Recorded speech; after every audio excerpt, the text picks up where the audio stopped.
Bismillahirrahmanirrahim. I am doctor Junaid and welcome to my YouTube channel.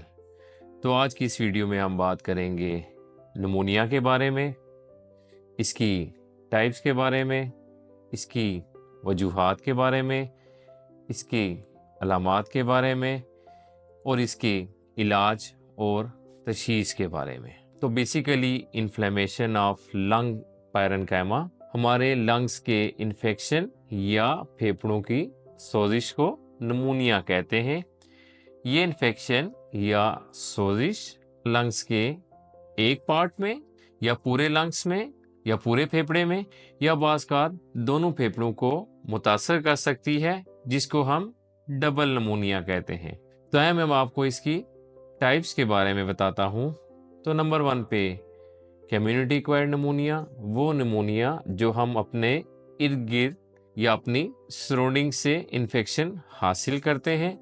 Number 2 hospital acquired pneumonia, hospital के दाखिले के 48 घंटे के अंदर फेफड़ों के इन्फेक्शन का हो जाना। नंबर 3 एस्पिरेशन निमोनिया, हमारी सांस की नाली में पानी, खुराक या फिर उल्टी का चले जाना। ये ज़्यादातर नीम गुनूदगी वाले पेशेंट्स में होता है। तो मैं अब आपको निमोनिया की वजूहात के बारे में बताता हूँ। निमोनिया बैक्टीरिया की वजह से हो सकता है। बैक्टीरिया में जो मोस्ट कॉमन है स्टेप निमोनियाई, वायरस की वजह से भी हो सकता है। जो सबसे कॉमन है एच इन्फ्लुएंजा, कोविड-19, कुछ फंगल इन्फेक्शंस। तो ये सारे जरासीम हमारे निमोनिया होने का सबब बनते हैं। तो मैं अब आपको निमोनिया के रिस्क फैक्टर के बारे में बताता हूँ कि किन किन लोगों में चांसेस होते हैं निमोनिया होने के।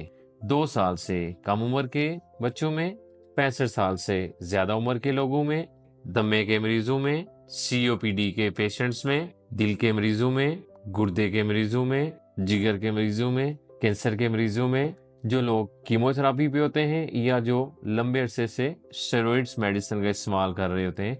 तो इन सारे ग्रुप्स में निमोनिया होने के चांसेस ज़्यादा होते हैं। तो मोस्टली हमारे पास जो पेशेंट हमारे से सवाल करते हैं कि क्या निमोनिया कंटीजियस है, यानी कि एक पर्सन से दूसरे पर्सन में फैल सकता है। तो जी हाँ, निमोनिया बैक्टीरिया या वायरस की वजह से होने वाला निमोनिया कंटीजियस होता है। ये एक पर्सन से दूसरे पर्सन में फैल सकता है ड्रॉपलेट इन्फेक्शन के जरिए, यानी कि मुतासरा मरीज के छींकने, खांसी करने या बात करने से। तो मैं आपको इसकी अलामात के बारे में बताता हूँ कि हमारे पेशेंट्स में कौन कौन सी अलामात हो सकती हैं। तेज बुखार का होना, सर्दी या कपकपी के साथ, जिस्म में दर्द होना, भूख का कम होना, सीना आना, खांसी का होना।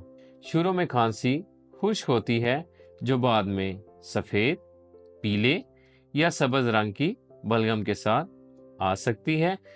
और ज़्यादा सीवियर केसेस में जब इसकी शिद्दत ज़्यादा हो जाती है तो बाज़ बलगम में खून भी आ सकता है। सीने में दर्द का होना, दिल की रफ्तार का तेज़ होना, सांस की रफ्तार का तेज़ होना, सांस लेने में दुश्वारी का होना, ब्लड प्रेशर का कम होना और हमारी रंगत का नीला पड़ जाना। तो मैं आपको निमोनिया से पैदा होने वाली कॉम्प्लिकेशंस यानी कि पेचीदगियों के बारे में बताता हूँ कि अगर निमोनिया का बर वक्त ट्रीटमेंट ना हो सके तो इससे जो कॉम्प्लिकेशंस पैदा होती हैं उसमें मोस्ट कॉमन प्लूरल एफ्यूजन, यानी कि फेफड़ों में पानी का पड़ जाना, लंग अपसेस, फेफड़ों में पीप का पड़ जाना, एक्यूट रिस्पिरेटरी फेलियर, फेफड़ों का फेल हो जाना, एंड सेप्टिसेमिया, खून में इन्फेक्शन का हो जाना। तो मैं आपको निमोनिया की तशख़ीस के बारे में बताता हूँ कि इसमें हमें कौन कौन से टेस्ट करवाने चाहिए। CBC, chest x-ray, CRP, sputum R E, CT scan और समटाइम हमें ब्रोंकोस्कोपी की भी ज़रूरत पड़ सकती है। तो मैं आपको निमोनिया की प्रिवेंशन के बारे में बताता हूँ। निमोनिया से बचाव के लिए वैक्सीनेशन कराएं।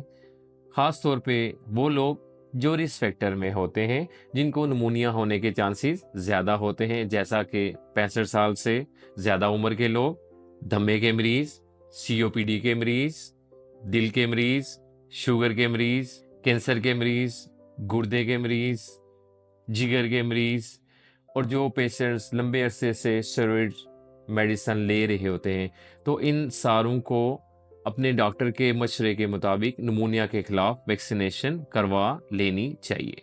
तो हम बात करते हैं निमोनिया की ट्रीटमेंट के बारे में। तो ये पेशेंट टू पेशेंट वेरी करता है। अमूमन माइल्ड और मॉडरेट निमोनिया हम ओपीडी बेसिस पे ही इसको ट्रीट कर लेते हैं।